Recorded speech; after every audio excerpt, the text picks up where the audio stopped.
little bit better.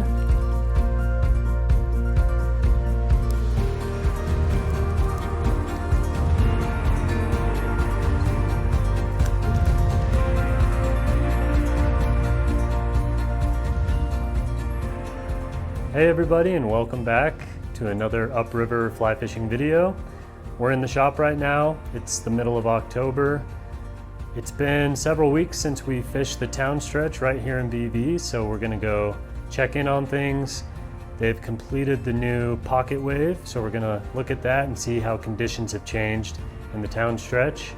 And we'll talk about bugs and techniques, and yeah, we'll see you out there. Oh.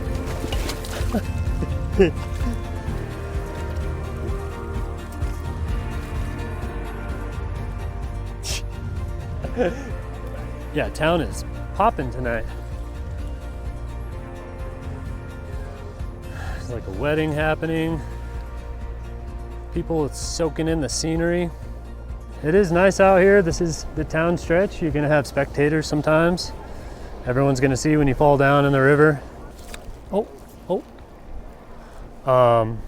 Yeah, it's 5 p.m. We just closed up the shop. We're down here. Weather's nice. It's a bit breezy. It's cool. We got a lot of sunny days ahead, even though it just snowed earlier this week. The days are still quite warm and beautiful. So those overnight lows are going to start creeping into the freezing temperatures pretty regularly. I wanted to mention a few things about the shop this fall. I already mentioned we've shortened our hours. We're still open 7 days a week. That'll probably change in November. We just got restocked with a bunch of great gear from Patagonia. Good cold weather, layer up underneath your waders type gear to go into the fall and through the winter.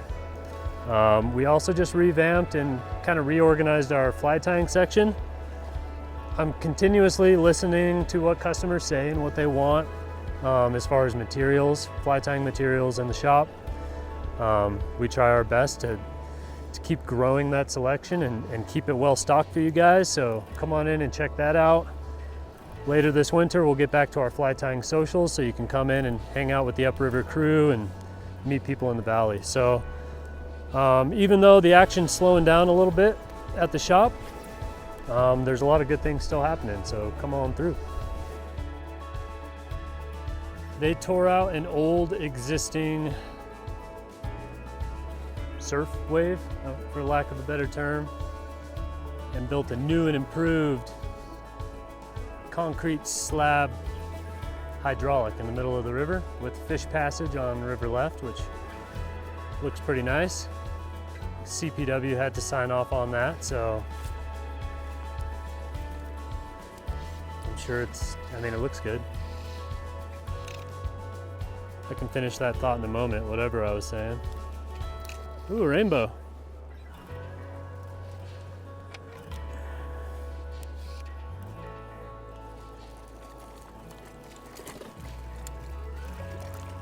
Come here, buddy. Nice. They're slowly getting a little bit bigger. So, got our first little rainbow. Oop. He's ready to go. Water's very cold, so these fish are still nice and, well, they're recovering very fast. But back to the wave. What is it, the pocket wave? Pocket wave 2.0. Yeah, they had the whole river completely diverted and scoured out. They had machines in the river, so this was a heavily disturbed area for, what was it, like 3 months or so? A lot of concrete in the river now, obviously, so it's fair to be concerned about how that might change this stretch of the river down below and above. This is my first time fishing down here since the completed project, and I've been here fishing 5 minutes and caught a few fish. So it's obvious they've come back into this awesome run, this hotel run, which just holds so many fish. It's good to know that it's back and fishing like normal, even though we got that new wave right upstream. So. Oh!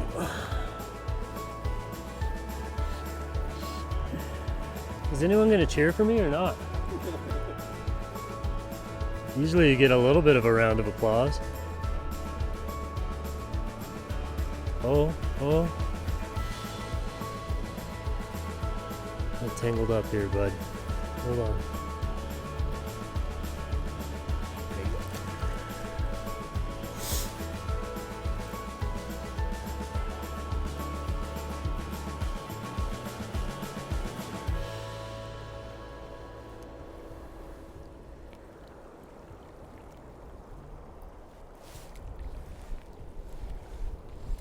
Right where he should be.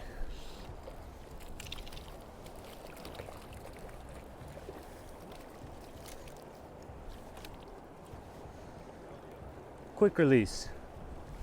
LDR. All right. So we just finished up a quick little session, maybe 30, 45 minutes of fishing. Caught several fish. Pattern I caught the most fish on was the little Olson's Quildagon in an olive color. It's been one of my favorite patterns since we got it in the shop. And I picked up one fish on the bigger CDC style jig. Just goes to show you, and I know I stress this a lot in the shop, you could probably select two completely different flies with similar bead sizes and weight and get good drifts through quality water like this and catch fish on the Arkansas. So it's really about fishing thoroughly, getting quality drifts, and paying attention and not missing those takes when you do get them, because it's easy to get distracted out here. So we're gonna head back to the shop now. We're gonna show you some of our favorite flies as usual, including the ones I was using tonight. So we'll see you in a minute.